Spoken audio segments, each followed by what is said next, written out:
Vous êtes là ce jour pour que nous puissions vous donner la politique générale du gouvernement en matière pénale. Nous avons ensemble suivi que le CNSA propose qu'il soit mis fin à des poursuites à l'endroit de certains politiciens. Le CNSA parle de la libération des prisonniers politiques. Le gouvernement, à travers le ministère de la Justice, voudrait faire observer deux choses.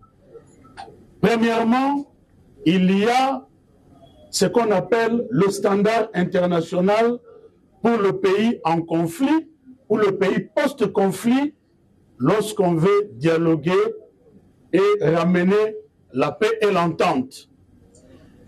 Ce standard s'appelle justice transitionnelle.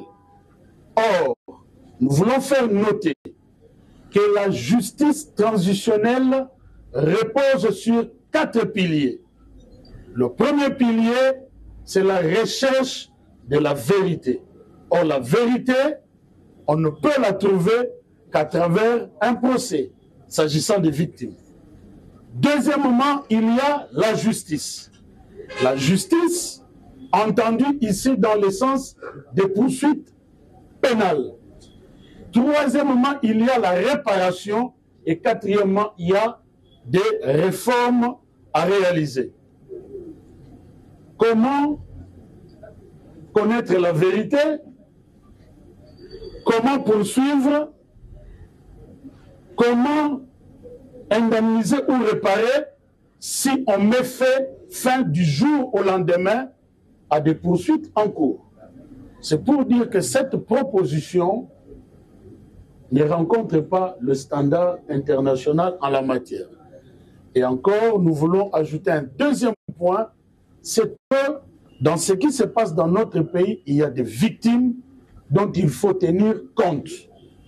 Il y a des parents qui sont morts, qui sont laissés des orphelins. Il y a des personnes qui ont tout perdu.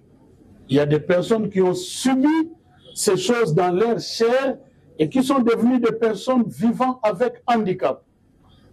Dans toutes les propositions qui peuvent être faites, que ce soit par le CNSA ou par n'importe quel organe, il faut tenir compte et du standard international et aussi de la présence des victimes dans ces dossiers. Concernant le ministère de la Justice, dans les heures qui viennent, nous allons adresser un courrier au procureur général près la Cour de cassation et aux procureurs généraux près les cours d'appel, à l'auditeur général de FARDC et à l'auditeur supérieur pour leur demander de mener à terme les procédures en cours conformément à la loi. Et cela sera dans le sens du standard international, mais aussi pour tenir compte des victimes.